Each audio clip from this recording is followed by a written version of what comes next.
9-годишната Рая Станчева спечели първото място в категория над 35 кг. Споделя, че най-трудният й мач е бил финалният.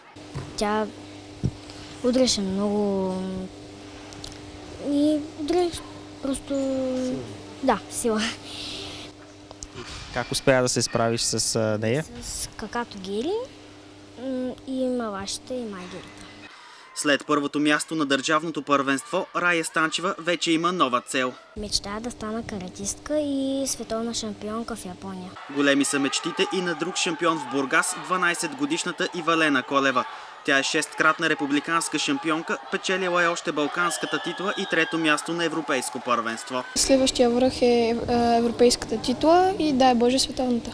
На държавното първенство Колева спечели титлата след успех над състезател от Бургас. Направих една техника до кайтен и я оцелих в главата. Организаторите раздадоха и специални награди. 5-годишният Бойко Калинов от клуб Кьокушин Силистра взе приза за най-малък състезател.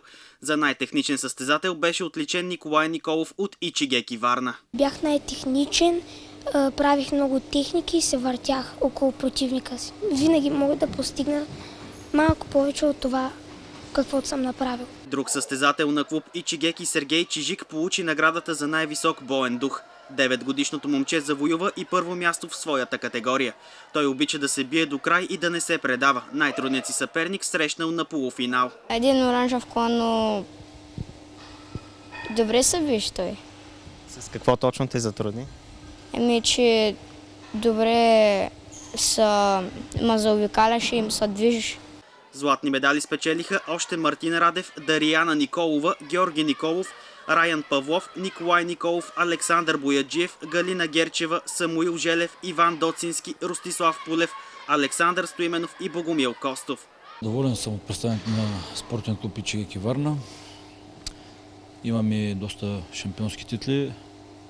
Други деца успяха да се представят доста добре, но на финалите загубиха.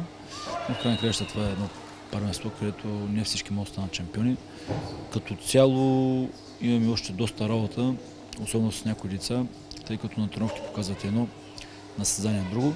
Следващото изпитание пред младите каратисти е Балканското първенство за юноши и девойки. Шампионатът ще се проведе на 18 март в Букурещ. Балканското първенство ще бъде доста силно, тъй като представителите на Румъния и на Сърбия са така доста ентусиазирани да спечелят медалите, а и са доста с голям дух, което е абсолютно нормално, но по край на краща ние сме готови за това първенство. Миналата година в Варна на Балканското първенство нашите състезатели се представяха добре. В румънската столица българският национален отбор ще бъде представен от 22 състезатели.